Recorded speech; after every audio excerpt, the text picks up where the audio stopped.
نحمده ونصلي على رسوله الكريم اما بعد فاعوذ بالله من الشيطان الرجيم بسم الله الرحمن الرحيم رب اشرح لي صدري ويسر لي امري واحلل عقدة من لساني يفقهوا قولي ربي زدني علما اللهم فقهنا في الدين۔ السلام علیکم ورحمۃ اللہ وبرکاتہ۔ امید کرتی ہوں کہ آپ سب ایمان، صحت و تقوی کی بہترین حالتوں میں ہوں گی۔ اللہ سبحانہ و تعالیٰ آپ کی طرف بڑھنے والے ہر شر کو خیر میں بدل دے اور آپ کے پیاروں کو اپنی امان میں رکھے، آمین۔ آج تفسیر سیریز کا ہمارا لیسن نمبر 61 ہے، جو انشاءاللہ آیت نمبر 203 سے سٹارٹ ہوگا۔ پچھلے 3 لیسنز میں ہم لگاتار حج کے مناسک اور اس کے احکامات کے بارے میں مطالعہ کرتے آ رہے ہیں، اور آج کے لیسن کی بھی ایک آیت حج کے متعلق ہی ہے، اور اس کے بعد پھر دوسرے مضامین آئیں گے۔ اپنے لیسن کو سٹارٹ کرنے سے پہلے جو ہمارے نیو ویورز ہیں، جو آج پہلی دفعہ ویڈیو دیکھ رہے ہیں، ان کو انفارم کرتے چلیں کہ ہم نے آج سے تقریباً 3 منتھس پہلے ایک تفسیر سیریز سٹارٹ کی تھی، جس کا آج الحمدللہ ثم الحمدللہ اس کا احسان، اس کی توفیق ہے کہ ہم کامیابی سے آج لیسن نمبر 61 پہ پہنچے ہیں۔ اس تفسیر سیریز میں ڈاکٹر اسرار احمد اور ڈاکٹر فرت ہاشمی دونوں کی تفاسیر کو کمبائن کر کے ایک مختصر اور بیسک سی تفسیر کروائی جاتی ہے۔ ڈیلی چھوٹی چھوٹی 10 سے 12 منٹ کی ویڈیوز اپلوڈ کی جاتی ہیں، تاکہ آپ دن کے کسی بھی حصے میں انہیں بآسانی سن سکیں اور آپ کے لیے کوئی مشکل، کوئی دشواری پیش نہ آئے۔ کیونکہ قرآن ہماری جس طرح ہمارے جسم کی غذا خوراک ہے، اس طرح روح کی غذا اللہ کا ذکر ہے۔ تو گویا ہماری روح پیاسی ہے، اور ہماری روح کو قوت اس قرآن سے اور اللہ کے ذکر سے ملے گی۔ تو دن میں کم از کم تھوڑا سا ٹائم، 10 سے 12 منٹ، 20 منٹ، 30 منٹ، آپ اپنی روح کو قوت بخشنے کے لیے اللہ کا ذکر کر سکتے ہیں، اپنی آخرت کو سنوارنے کے لیے، اپنے رب سے اپنے تعلق کو مضبوط کرنے کے لیے، اس کا قرب حاصل کرنے کے لیے، اس کا تقرب حاصل کرنے کے لیے، روز قیامت سرخرو ہونے کے لیے، دنیا میں کامیابیوں کے لیے، آخرت کی کامیابی کے لیے، جنت کے حصول کے لیے۔ میں جتنی برکات بیان کرتی جاؤں گی وقت ختم ہو جائے گا، مگر اس قرآن کی اور اللہ کے ذکر کی برکات ختم نہیں ہوں گی، انعامات ختم نہیں ہوں گے۔ یہ وہ رستہ ہے کہ جس پر چلنے والا نوازا ہی جاتا ہے۔ یہ وہ رستہ ہے کہ اس پر چلنے والے کے قدموں میں فرشتے پر بچھاتے ہیں، اس پر رحمتوں کی بارش ہوتی ہے، فرشتے اس کے لیے دعائیں کرتے ہیں، ہر وقت اس کے لیے دعاؤں میں مشغول رہتے۔ ایسے شخص پر جو اللہ کا ذکر کرتا ہے، جو اللہ کے دین کی سربلندی کے لیے کچھ سیکھتا ہے یا کچھ سکھاتا ہے، اللہ تعالیٰ کچھ فرشتوں کو اسی ڈیوٹی پر مامور کر دیتے ہیں کہ آپ نے اس شخص کے لیے دعائیں کرنی ہیں۔ تو کیا آپ اور میں فرشتوں کی دعائیں حاصل کرنا نہیں چاہتے ہیں نا؟ تو پھر اس کا یہی ذریعہ ہے کہ اپنے آپ کو قرآن سے جوڑ لیں، دین سے جوڑ لیں۔ آپ دیکھیں گے آپ کی مشکلات حل کیسے ہوتی ہیں، آپ کے لیے رستے کیسے نکلتے ہیں۔ آپ کو اللہ تعالیٰ صبر سے نواز دے گا، آپ کو دل کے سکون سے نوازا جائے گا۔ سب سے بڑی دولت دل کا سکون ہے۔ دل کا سکون تو صرف اللہ کی یاد میں ہے۔ اللہ تعالیٰ قرآن پاک میں خود فرماتے ہیں کہ الا بذکر اللہ تطمئن القلوب، اور اس قرآن کے بارے میں فرماتے ہیں کہ وَلَقَدْ يَسَّرْنَا الْقُرْآنَ لِلذِّكْرِ فَهَلْ مِن مُدَّكِرٍ، کہ ہم نے اس قرآن کو پڑھنے والوں کے لیے آسان بنا دیا، بس ہے کوئی اس سے نصیحت حاصل کرنے والا؟ ہمارے نفس نے ہمیں اپنا اس طرح غلام بنا لیا ہے کہ ہمیں اللہ کی طرف بڑھنا، اس قرآن کو کھولنا مشکل لگتا ہے، حالانکہ اس قرآن کو نازل کرنے والا یہ کہہ رہا ہے کہ اس قرآن کو میں نے آسان بنا دیا، کھول کر بیان کر دیا، واقعات کے ذریعے ہر بات کو سمجھایا گیا، تمام مسائل کا حل اس میں درج کر دیا گیا۔ اس کو صرف کھولنے کی دیر ہے۔ اپنے آپ کو زبردستی پوش کریں کہ نہیں، میں نے دن کا آدھا گھنٹہ، یا چلے بہت زیادہ نہیں تو جیسے کہ میں نے آپ کو بتایا کہ 10 سے 12 منٹ تو کم از کم نکالے ہی دن میں اپنے ایمان کی قوت کے لیے، اور اس دعا کو کثرت سے مانگا کریں کہ اللہم نور قلوبنا بالایمان واشرح صدورنا للاسلام، کہ اللہ ہمارے دلوں کو ایمان کے نور سے منور کر دے اور ہمارے سینوں کو اسلام کے لیے کھول دے، تاکہ ہم اسلام کا ہر پہلو اپنے اندر جذب کر سکیں، اپنے اندر سوق کر سکیں، اور پھر اس کے مطابق اپنی زندگی کو بسر کر سکیں۔ آج کا سارا لیکچر تو انہی باتوں میں گزر گیا۔ بسم اللہ الرحمن الرحیم۔ وَاذْكُرُوا اللَّهَ فِي أَيَّامٍ مَّعْدُودَاتٍ، اور ذکر کرو اللہ کا گنتی کے چند دنوں میں۔ اس سے مراد ذوالحجہ کی 11ویں، 12ویں اور 13ویں تاریخ ہے، جس میں یوم نحر کے بعد منا میں قیام کیا جاتا ہے۔ ان 3 دنوں میں کنکریاں مارنے کے وقت اور ہر نماز کے بعد تکبیر کہنے کا حکم ہے۔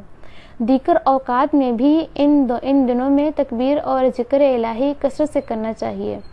وَمَن تَعَجَّلَ فِي يَوْمَيْنِ فَلَا إِثْمَ عَلَيْهِ، تو جو کوئی 2 دن میں ہی جلدی واپس آ جائے تو اس پر کوئی گناہ نہیں، یعنی جو کوئی 3 دن پورے نہ کر سکے بلکہ 2 دن میں ہی واپسی اختیار کر لے تو پھر اس پر کوئی گناہ نہیں ہے۔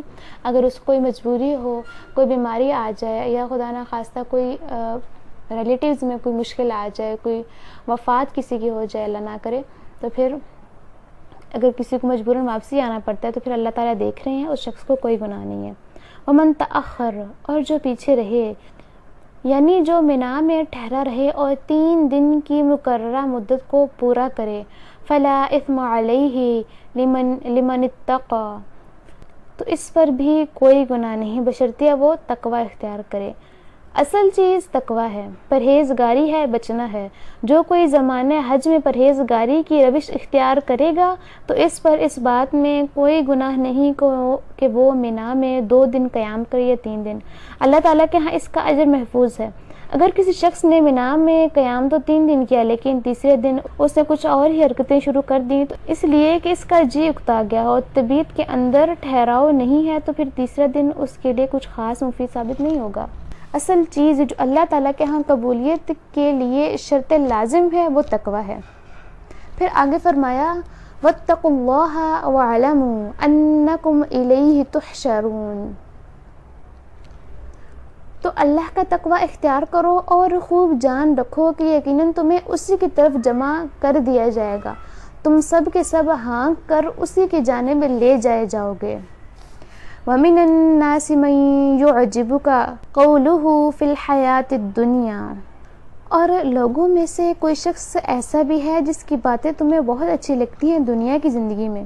یہ منافقین میں سے ایک خاص گروہ کا تذکرہ کیا جا رہا ہے۔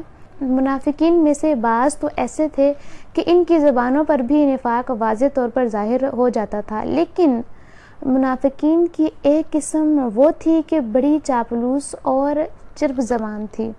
ان کی گفتگو ایسی ہوتی تھی گویا وہ بڑے ہی مخلص اور بڑے ہی وفادار ہیں، اپنا موقف اس انداز میں پیش کرتے کہ یوں لگتا کہ بڑی ہی نیک نیتی پر مبنی ہے، لیکن ان کا کردار انتہائی گھنونا تھا۔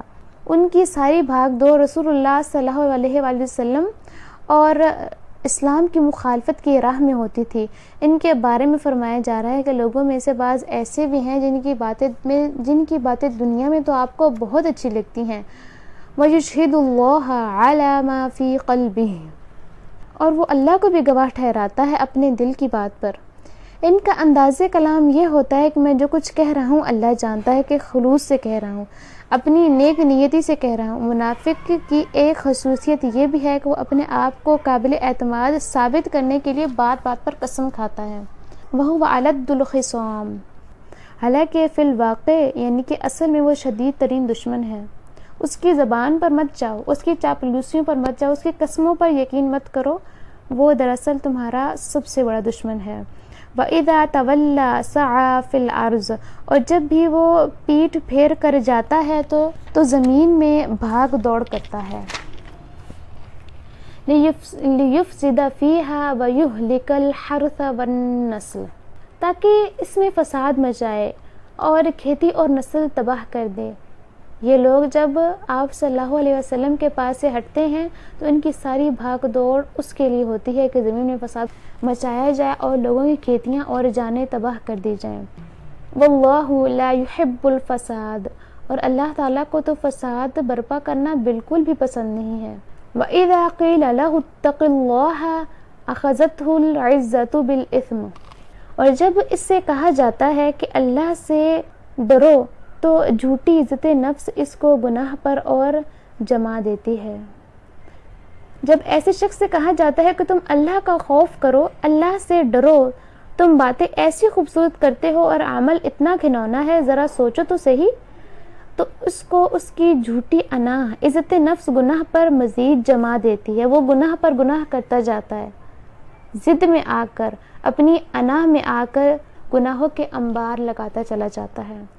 ایک شخص وہ ہوتا ہے جس سے خطا ہو گئی تو اس نے اپنی غلطی تسلیم کر لی اور اپنی اصلاح کر لی، جبکہ ایک شخص وہ ہوتا ہے جس کا طرز عمل یہ ہے کہ میں کیسے مان لوں کہ میں نے غلطی کی ہے. اس کی جھوٹی انا، جھوٹی عزت نفس اسے گناہ سے ہٹنے نہیں دیتی بلکہ مزید آمادہ کرتی ہے. فحسبہ جہنم، سو اس کے لیے جہنم کافی ہے. ولبئس المہاد، اور یقیناً وہ بہت برا ٹھکانہ ہے. اللہم اجرنا من النار. اللہم انا نعوذ بک من عذاب جہنم ومن عذاب القبر. روایات میں آتا ہے کہ مدینہ میں ایک شخص اخنس بن شریق تھا. یہ اس کا کردار بیان ہو رہا ہے. شان نزول کے اعتبار سے یہ بات ٹھیک ہے اور تعویل خاص میں اس کو بھی سامنے رکھا جائے گا، لیکن در حقیقت یہ ایک کردار ہے جو آپ کو ہر جگہ ملے گا. اصل بات اس کردار کو پہچاننا ہے اور اس کے حوالے سے اللہ تعالیٰ کی طرف سے ہدایت طلب کرنی ہے کہ اس کردار سے اللہ تعالیٰ ہمیں محفوظ رکھے اور اپنی امان میں رکھے. اسی لیے میں نے پہلے آپ کو کردار کے بارے میں بتایا اور پھر بعد میں شان نزول کے مطابق جس شخص کے بارے میں یہ آیات نازل ہو رہی تھیں اس کے بارے میں بتایا تاکہ دونوں باتیں آپ کے مائنڈ میں رہیں. تو یہ آج کی ہماری مختصر سی تفسیر تھی. امید کرتی ہوں کہ آپ کو اچھے سے سمجھ آ گئی ہوگی، اور اگر کوئی بات سمجھ میں نہ آئے تو آپ کمنٹ باکس میں یا ویڈیو کے ڈسکرپشن میں میرا انسٹاگرام لنک موجود ہے، آپ مجھے وہاں ڈی ایم کر سکتے ہیں. میں انشاءاللہ کوشش کروں گی آپ کو جواب دینے کی. دعاؤں میں یاد رکھیے گا. اللہ تعالیٰ سننے سنانے اور پڑھنے پڑھانے پر عمل کرنے کی توفیق عطا فرمائے. وآخر الدعوانا ان الحمد للہ رب العالمین. السلام علیکم ورحمۃ اللہ وبرکاتہ.